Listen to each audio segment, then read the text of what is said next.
needs to check that she is fully sedated before he touches her. We're doing here a highly technical procedure to judge the depth of anaesthesia. And what we do is we stick a blunt object, in this case a rake, into the ear.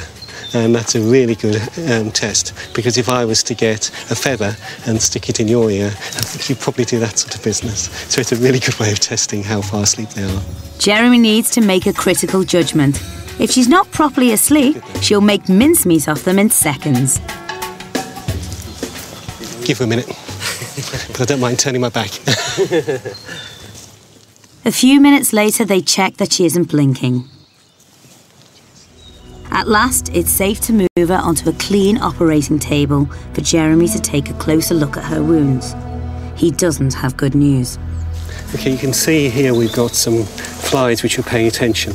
These aren't just your ordinary housefly, these are quite special flies. You can see they're green.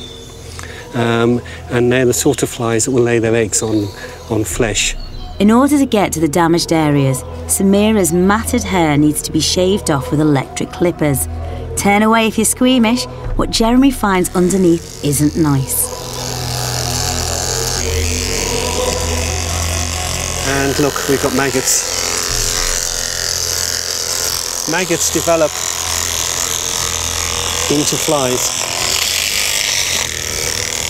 And I think, in all honesty, this is the most disgusting thing as a vet that I actually see, because I think it's just so horrible that this poor animal is quite literally being eaten alive.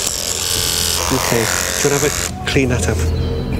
Samira couldn't lick the wounds clean herself because she was disabled by an accident when she was a cub. Jeremy's using lashings of peroxide and antiseptic to wipe out the maggots and germs, so the wounds can heal naturally. So far, so good, but when they turn Samira over, Jeremy finds a much more serious injury to clean up and flush out. This wound was about 15 centimetres deep. So even allowing for the length of a tooth, it has actually formed a pocket of infection down there.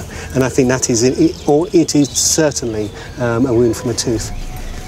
Whereas on the other side, we saw a number of wounds